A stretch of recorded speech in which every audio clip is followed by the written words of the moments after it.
Saudara, pemerintah berupaya agar alat utama sistem pertahanan atau alutsista bisa diproduksi di dalam negeri. Targetnya 50% alutsista bisa diproduksi secara lokal. Kita lihat dari data Global Firepower 2022 menunjukkan kekuatan armada tempur Indonesia, diantaranya 445 unit pesawat tempur, 314 unit tank, 4 unit kapal selam, dan 11 unit kapal perang. Guna meningkatkan kekuatan militer, pemerintah mengalokasikan anggaran modernisasi alutsista. Di 2021, anggaran modernisasi alutsista tercatat 37,69 triliun rupiah. Tahun ini tercatat 45,58 triliun rupiah dan di 2023 anggaran ini ditargetkan ada di 35,19 triliun rupiah. Bagaimana Kementerian Pertahanan menggunakan porsi anggaran yang tersedia untuk meningkatkan kekuatan alutsista? Kita akan bahas usai tayangan berikut. 2005. Indonesia terus berupaya meningkatkan kekuatan alat utama sistem pertahanan atau alutsista. Data Global Firepower pada tahun 2022 menunjukkan peringkat militer Indonesia di tingkat dunia berada di peringkat 15. Di negara-negara ASEAN, peringkat militer Indonesia masih di atas Vietnam, Thailand, dan Myanmar. Menteri Pertahanan Prabowo Subianto menargetkan 50% alutsista bisa diproduksi di dalam negeri. Ya masih belum sesuai target kita, tapi kita pacu terus. Presiden Jokowi sudah gariskan kita harus utamakan produksi dalam negeri sebanyak mungkin. Dan saya kira dalam kontrak-kontrak yang sekarang ini bisa dikatakan minimal 50% dalam negeri. Presiden Joko Widodo mendorong industri pertahanan aktif dalam mengembangkan alutsista, baik secara mandiri maupun bekerjasama dengan perusahaan luar negeri untuk transfer teknologi. Perkembangannya sangat bagus sekali karena sekarang kita memberikan ruang yang besar kepada swasta untuk ikut membangun industri pertahanan Indonesia. Entah itu sendiri, entah bersama dengan industri pertahanan dari luar negeri. Saya kira ini sebuah perkembangan yang sangat baik dan yang paling penting kita bisa mengadopsi sebanyak mungkin teknologi-teknologi baru di bidang pertahanan militer. Global Firepower mencatat saat ini kekuatan armada tempur Indonesia mencakup 445 unit pesawat tempur, 314 unit tank, 4 unit kapal selam, dan 11 unit kapal perang. Pemerintah terus mengalokasikan anggaran untuk modernisasi alutsista. Pada tahun 2021 dikucurkan anggaran modernisasi alutsista sebesar 37,69 triliun rupiah. Tahun ini anggaran modernisasi alutsista sebesar 45,58 triliun rupiah dan di tahun 2023 ditargetkan 35,19 triliun rupiah. Modernisasi alutsista menjadi kebutuhan penting untuk memperkuat sistem pertahanan serta memperbarui alat militer yang telah tua. Tim Liputan Kompas TV. Sebagai flight leader dari Trimatra Flight. Saudara, pemerintah menargetkan 50% alutsista menggunakan produksi dalam negeri. Apakah hal ini terkait porsi anggaran modernisasi alutsista? Lalu bagaimana upaya agar bisa mengadopsi teknologi militer terbaru? Kita bahas bersama juru bicara Menteri Pertahanan Prabowo Subianto, Dhanil Anzar Simanjuntak. Mas Dhanil, selamat malam. Selamat malam Mbak Livi, Assalamualaikum. Waalaikumsalam. Kita juga sapa Guru Besar Ilmu Politik dan Keamanan Universitas Pajajaran, Prof. Muradi. Prof, selamat malam Prof. Malam Mbak Livi, assalamualaikum warahmatullahi wabarakatuh, Mas Dhanil. Waalaikumsalam, Prof. Kita sapa juga peneliti Forum Indonesia untuk Transparansi Anggaran Fitra, Gunardi Ridwan. Mas Gunardi, sehat ya? Sehat, terima kasih Mbak Livi. Saya ke Prof. Muradi dulu ya. Apa pendapat Anda Prof terkait porsi anggaran alutsista Indonesia saat ini? Terlalu besar, ideal, atau seperti apa? Ya kalau ukurannya anggaran pertahanan dengan porsi persentase GDP ya memang masih kecil Mbak. Itu jadi jangan melihatnya seolah-olah ini kan besar padahal sebenarnya anggaran tadi 45 triliun itu menurut saya lebih banyak untuk kemudian masih program MEF ya. Belum sampai pada level transformasi yang jauh lebih agresif kalau saya nyebutnya ya. Kan hari ini kalau kita melihat Indonesia kan sebenarnya polanya masih tambal sulam, ya. Mana yang tua diganti, dibeli, kemudian dengan ada anggaran yang terbatas. Makanya kemudian saya paling tidak agak senang ketika agresif dari Pak Prabowo untuk kemudian melakukan upaya yang jauh lebih ke depan, ya, walaupun memang benturnya di anggaran tadi. Begitu. Jadi Saya kalau kira dibilang anggaran alutsista ini terlalu besar dan dianggap sebagai pemborosan anggaran, Anda nggak setuju ya? Karena memang kita butuh itu. Ya, faktualnya itu masih jauh dari, katakanlah kita nyebut misalnya 45 triliun. Itu untuk beli satu skuadron Rafale aja belum cukup itu, Mbak. Kalau kita mau jujur ya, atau misalnya kalaupun kita misalnya mau bikin pengadaan 500 tank medium light tank yang kita buat juga belum cukup itu dengan angka segitu. Jadi memang saya kira kita harus bijak juga melihat bahwa agresivitas ini bukan semata-mata karena ada ancaman, tapi lebih kepada memang usia uzur yang mau tidak mau, suka tidak suka harus kemudian digantikan dengan yang baru atau yang lebih fresh, lebih diremajakan begitu. Oke, saya ke Mas Gunardi. Artinya kita sekarang masih di peremajaan. Ini juga nggak bisa dibilang sebagai pemborosan anggaran besar-besaran untuk pertahanan dan juga keamanan. Anda setuju nggak? Ya, sebenarnya sih memang terkait ekonomi dan militer itu memang ada hubungannya ya. Ketika kita memiliki militer yang kuat, itu akan menghasilkan stabilitas nasional yang bagus dan ujungnya tentang kondusif, ekonomi yang kondusif. Cuman memang tingginya alokasi anggaran untuk alutsista memang terlihat ya dari 2021, karena sebelumnya di tahun 2020 ke bawah memang alokasi anggaran sangat kecil, bahkan tadi disampaikan di Asia juga termasuk Indonesia yang terkecil, padahal kekuatan militer Indonesia cukup besar, masuk 16 besar ya dari 140 negara. Nah, menurut kami juga cermat kami gitu ya, peningkatan alokasi anggaran ini tentu bisa direspon dengan baik gitu ya, apalagi kemarin sempat ada kondisi-kondisi di mana alutsista TNI itu bermasalah. Salah satunya tentang yang KRI Manggala 402 yang tenggelam itu sudah hampir 40 tahunan ya beroperasi. Nah, ini tentu kan akan mengganggu fungsi dan tugas TNI sendiri di lapangan, terutama yang ada di personil-personil yang ada di lapangan sana gitu. Nah, ini kemudian meningkatnya anggaran ini tentu harus disambut baik dengan catatan gitu ya. Dalam artian tentu dengan alokasi yang sangat besar berkali-kali lipat dari tahun 2020 sebelumnya, ini harus dilihat bagaimana akuntabilitas dan juga transparansinya gitu. Karena bagaimanapun kita tahu sendiri gitu, alokasi anggaran yang besar jangan sampai diartikan sebagai itu harus dihabiskan secara besar-besaran dan juga tanpa melihat monitoring dan evaluasinya gitu. Karena memang ada juga. Oke, saya ke Mas Daniel. Mas Daniel, kalau kita lihat porsi anggaran saat ini, prioritas belanja alutsistanya seperti apa? Ya, Mbak Livi, memang harus diakui seperti tadi dijelaskan oleh Prof. Muradi ya, kita mengalami yang disebut dengan dilema budget. Dilema budget itu di satu sisi kita memiliki kebutuhan yang sangat tinggi dalam hal modernisasi alutsista di satu sisi lain juga dalam perawatan, kemudian pembaharuan dan macam-macam. Di sisi lain kita mengalami tadi budget yang sangat terbatas. Jadi kalau dibilang ini besar dalam konteks belanja pertahanan, belanja kita relatif sangat kecil dibandingkan dengan negara-negara di Asia Tenggara saja. Misalnya ya, Singapura itu sudah hampir 22% dari total GDP mereka, sedangkan kita masih sekitar 0,8%. Itu dari sisi anggarannya.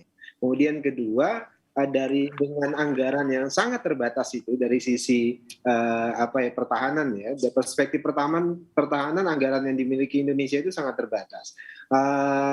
Apa yang harus kita prioritaskan? Memang tadi disebutkan oleh Prof. Muradi, memang kita fokus pada reimbursement, kemudian upgrade, kemudian overhaul, itu dalam bahasa sederhananya perbaikan, dan itu di sisi lain modernisasi tentu mengganti yang tua, kemudian diganti dengan yang baru, dan yang dilakukan. Nah, apa yang kemudian bisa dilakukan dengan anggaran yang sangat terbatas itu? Itu sebabnya kenapa Pak Menteri Pertahanan, Pak Prabowo Subianto, kemudian mendorong ada model penganggaran yang dulu sempat kita bahas, yaitu 25 tahun ke depan. Karena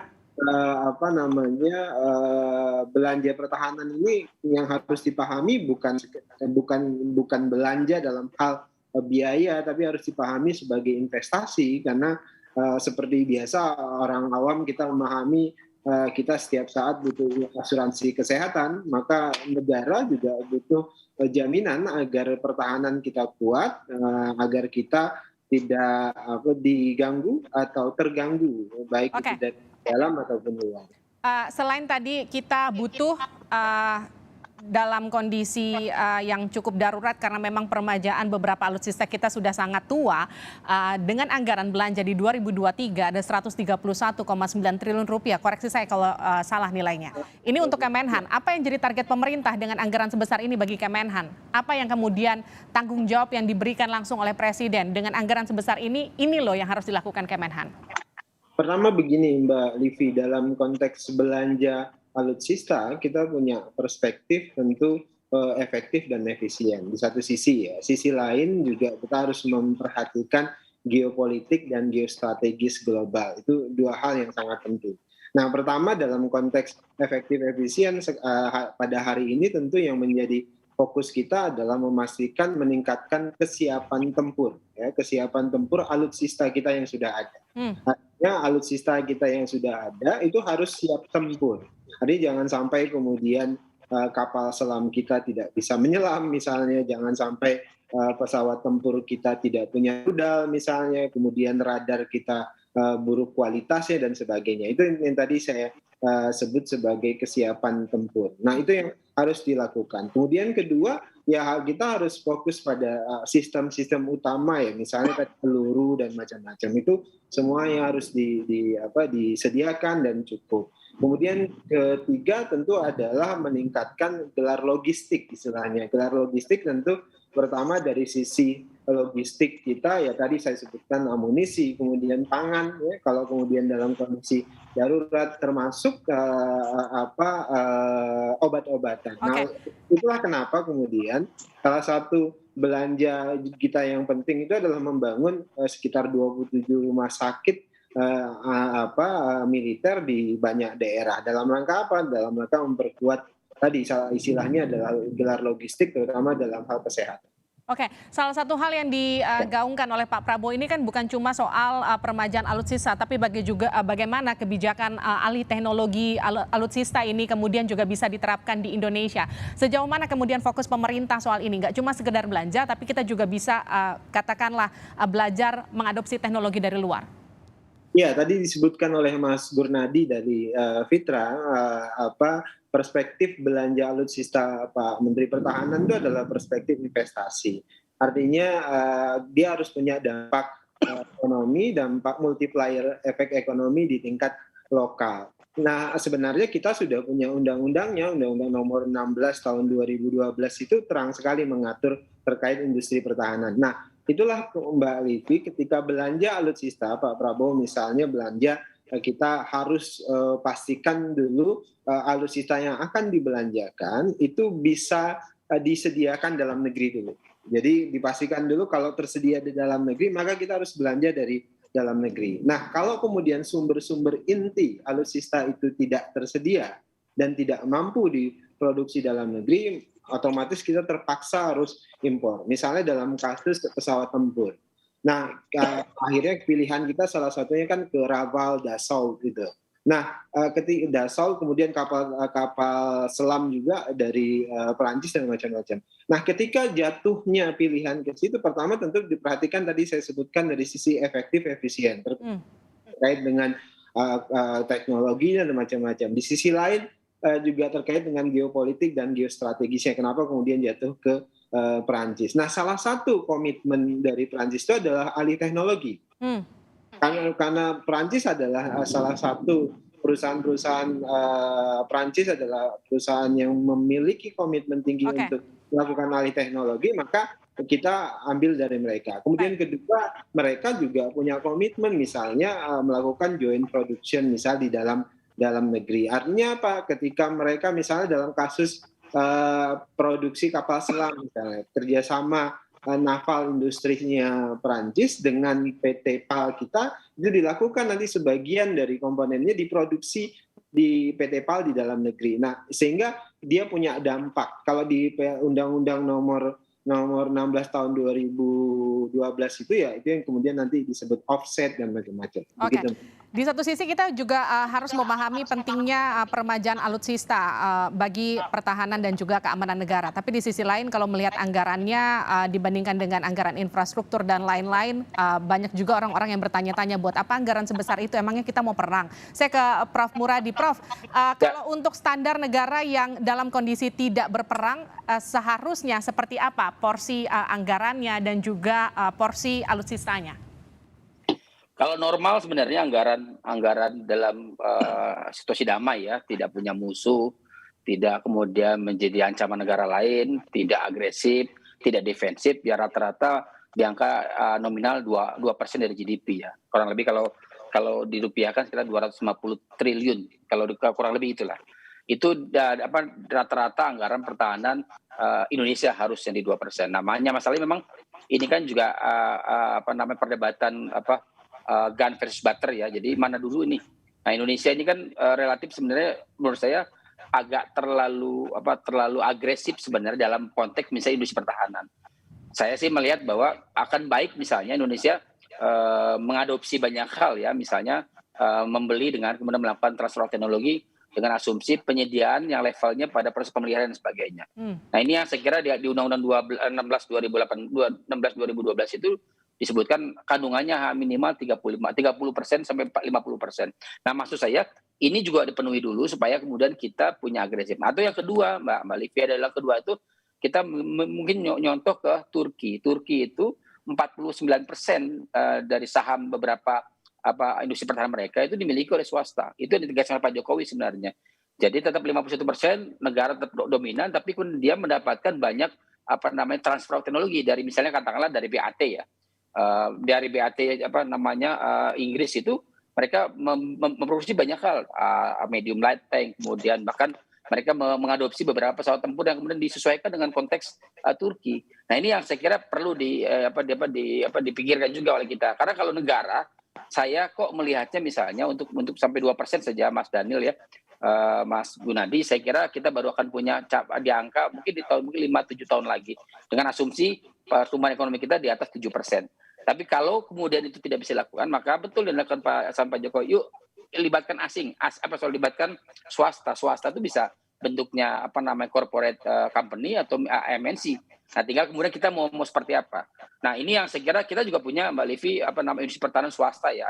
Ada yang BUMN strategis dengan badan usaha swasta yang kemudian juga memproduksi industri pertahanan dan saling berkompetisi dan juga saling kemudian berkoordinasi berkolaborasi dan sebagainya. Okay. Nah, tapi di situ yang saya kira kita akan jeli betul mau seperti apa kita.